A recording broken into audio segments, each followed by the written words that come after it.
नमस्कार दोस्तों। फिर से आप सबका जीडीपी कॉर्नर के इस सेशन में बहुत बहुत स्वागत है।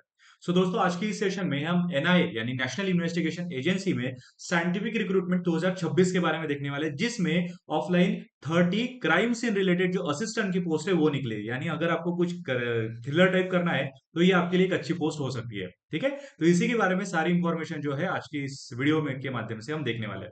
तो आपको ध्यान में रखना है कुछ बेसिक सी चीजें, और उसी बेसिक सी चीजों पे आज का ये जो सेशन है वो होने वाला है। इसलिए वीडियो के सेशन तक लास्ट तक जो है बने रहिएगा। और अगर अभी तक चैनल को सब्सक्राइब नहीं किया तो चैनल को भी सब्सक्राइब जरूर कर दीजिएगा। ओके। जिस एजेंसी के थ्रू ये जो पोस्ट है वो निकली है, उस एजेंसी का नाम है राष्ट्रीय जांच एजेंसी।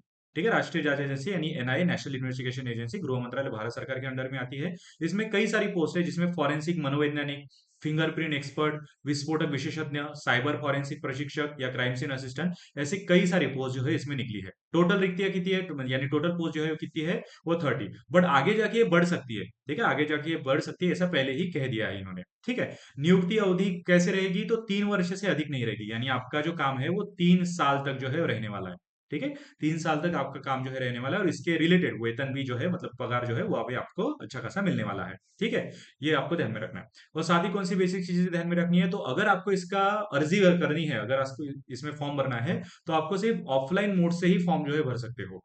ठीक है, और इसके रिलेटेड ईमेल में एक एडवांस कॉपी भी आपको भेजनी पड़ेगी। यानी ऑफलाइन मोड से आप फॉर्म भरोगे और फॉर्म की जो कॉपी है वो आपको ईमेल से भी भेजनी है। तो ऐसे ही आपको क्या करना है, अप्लाई जो है इस पोस्ट के लिए करना है। ठीक है, ये हमेशा ध्यान में रखिएगा।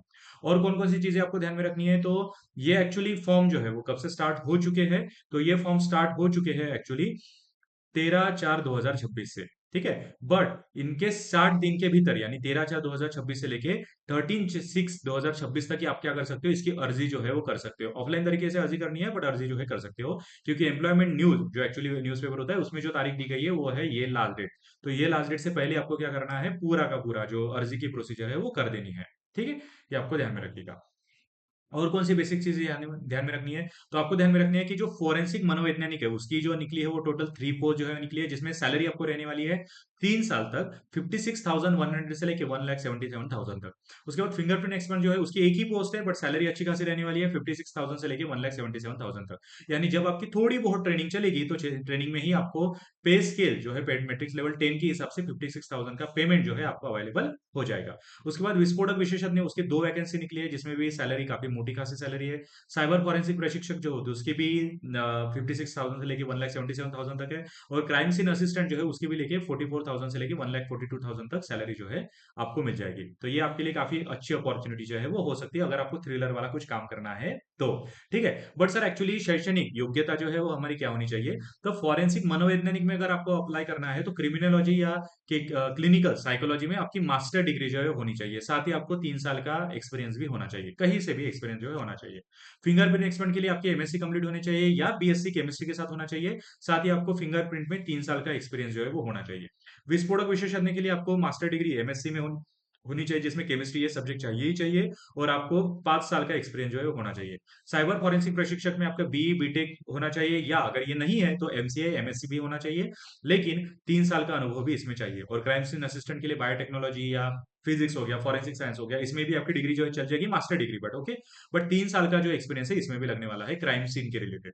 मतलब आपने कभी पुलिस में काम किया है या होमगार्ड में काम किया है या कहीं भी काम किया है, तो उसका जो एक्सपीरियंस है वो भी यहाँ पे गिना जाएगा। ठीक है, आयु क्या है, तो आप मैक्स टू मैक्स 56 ईयर तक ही इसमें फॉर्म जो है भर सकते हो।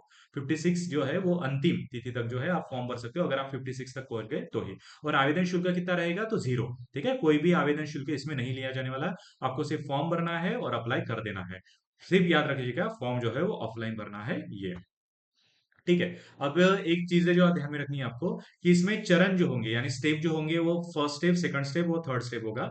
तो फर्स्ट स्टेप क्या होगा, तो आपने जो जो अर्जी भेजी है, ठीक है, उसमें एक नामांकन निकाला जाएगा। ठीक है, उसमें कुछ नाम जो है वो निकाले जाएंगे। ठीक है, पहले। उसके बाद सेकंड चरण में क्या होगा, एनआईए द्वारा जो आवेदन आए हैं, ठीक है, उस पे आपका क्लियरेंस की जांच होगी। मतलब आपके जो नाम निकले हैं उनकी भी एक जांच होने वाली है, कि ये नाम के मतलब कोई पुराना क्रिमिनल रिकॉर्ड तो नहीं है, या इन्होंने सच में काम किया है। क्योंकि डॉक्यूमेंट्स जब आप भेजोगे, मतलब आप जब अर्जी करोगे तो अर्जी के साथ आपको डॉक्यूमेंट्स की कॉपीज भी भेजनी है। अगर आपका 3 साल का एक्सपीरियंस है ना, तो 3 साल की कॉपीज भी आपको भेजनी है, एक्सपीरियंस के सर्टिफिकेट। ओके, सो उसकी जांच होगी। ठीक है, और उसके बाद अंतिम चयन में जो आपकी चयन समिति एक होगी, वो आपका एक छोटा सा इंटरव्यू लेगी और उसी में जो आपका सिलेक्शन जो है किया जाएगा। मतलब विदाउट पेपर भी आपका सिलेक्शन इसमें हो सकता है। तो ये थी कुछ इंफॉर्मेशन। अगर आपको एनआई में काम करना है, यानी नेशनल इन्वेस्टिगेशन एजेंसी में काम करना है, तो ये अभी के लिए आपके लिए एक बेस्ट अपॉर्चुनिटी जो है हो सकती है। इसलिए अगर आपके पास एक्सपीरियंस है और मास्टर डिग्री है ना, तो मैं तो कहता हूँ इसमें अप्लाई कर दीजिए, क्योंकि 0 रुपीज भी लगने वाली है और काफी मोटी सैलरी इसमें मिलने वाली है। तो ये आपके लिए एक अच्छी अपॉर्चुनिटी हो सकती है। ठीक है। और इसी के साथ आज का जो वीडियो है यही तक समाप्त करते हैं। और वीडियो अगर पसंद आए तो लाइक शेयर जरूर कर दीजिएगा, अपने दोस्तों के साथ शेयर कर दीजिए, और चैनल पे नए हो तो चैनल को सब्सक्राइब जरूर कर दीजिएगा। ठीक है। और कुछ भी सवाल हो तो कमेंट बॉक्स में रख दीजिएगा, 100% मैं उसका आंसर जो है कर दूंगा। ठीक है। इसी के साथ मिलते हैं अभी अगले लेक्चर में, तब तक अपना ध्यान रखिएगा।